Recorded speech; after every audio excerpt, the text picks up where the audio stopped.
رانا صاحب میں آپ سے آغاز کرتی ہوں.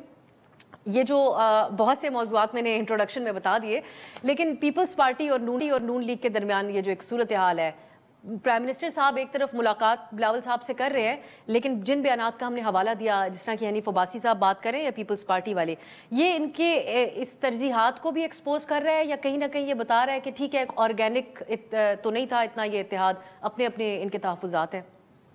پاکستان کے اندر جو سیاسی جماعتوں کا وجود ہے وہ کہیں ثابت کرتا ہے کہ ہم سسٹم میں کام کر رہے ہیں. ان کی اپنی جو لیڈرشپ ہے وہ کیا الیکشن اس طرح کراتی ہے کہ سب کویسچن کر دیں. جماعت اسلامی کو چھوڑ کے ایک ایس او پی کے تحت پارٹی جو بن رہی تھی وہ تھی پی ٹی آئی. اس کا کیا حال ہوا الیکشنز پہ؟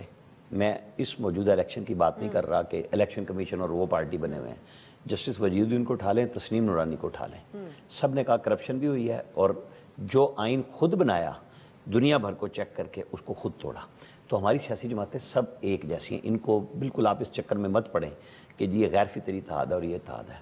یہاں چودھری پرویز الہی اور شیخ رشید اتحاد خطرے میں ہے ایسے پوچھ سکتے ہیں. میں ایک تھوڑی سی اس میں براڈ جا رہا ہوں کہ آپ اس چکر میں ہمیں پڑھنا ہی نہیں چاہیے کہ جی یہ تو غیر فطری ہیں. اور بھائی یہ سارے اقتدار کے بھوکے ہیں نا، سب کو اقتدار چاہیے. ان میں سے کون عوام کے لیے آیا ہے؟ جو یہ پورے پاکستان کی پارٹیاں، ان مطمع نظر کیا ہے؟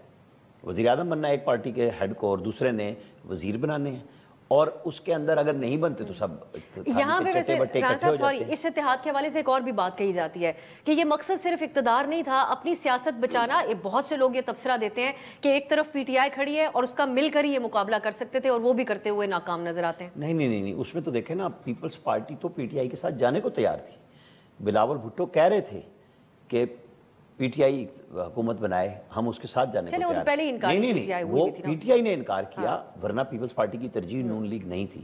چونکہ بلاول ایک سٹینڈ لے چکے ہوئے تھے الیکشن کے دوران اور ان کو اب سمجھ نہیں آ رہی تھی، سمجھ اب بھی نہیں آ رہی ان کو کہ ان کے والد صاحب ان کے ساتھ کر کیا رہے ہیں. بڑی اسٹریٹ سی بات ہے. لہذا وہ پارٹی کے چیئرمین رہے ہیں اپنی جگہ پہ، تو انہوں نے بتا دیا ایک تیر کا چیئرمین ہے اور ایک تلوار کا چیئرمین ہے. لیکن اسٹریٹجی کام نہیں کر رہی. نہیں کرے نہ کرے، مطمع نظر اقتدار ہے. اب بھی جو پنجاب کے پیپلز پارٹی کے لوگ ہیں وہ کیا کہہ رہے ہیں؟ وہ کہہ رہے ہیں ہمیں پنجاب میں حصہ دیں.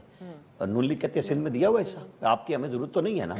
تو اگر جو لوگ یہ کہتے ہیں کہ جی جیسے آج انہوں نے جواب دیا پیپلز پارٹی والوں نے کہ ہمارے 45 ووٹوں سے آپ کی گورنمنٹ کھڑی ہے، تو بھائی آپ کو کس نے کہا آپ ان کی گورنمنٹ کھڑی ہونے دیں؟ آپ جائیں، آپ کہہ دیں کہ جی بجٹ میں ہم پی ٹی آئی کے ساتھ مل کے آپ کے خلاف ووٹ دیں، گورنمنٹ چلی جائے گی.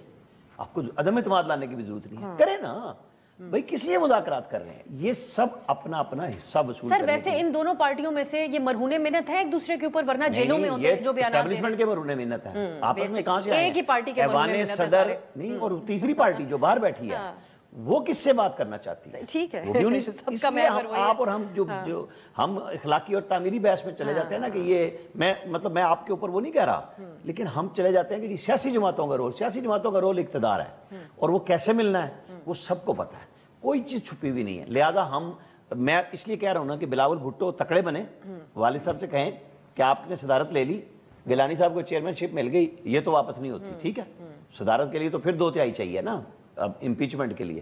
تو کھڑے ہو کے کہیں پی ٹی آئی کے ساتھ ہم اس بجٹ کے خلاف ووٹ کریں گے، بائیکاٹ نہیں کریں گے، حکومت کی حمایت یا مخالفت نہیں کریں گے. آپ کہیں ہم آپ کے خلاف ووٹ کریں گے.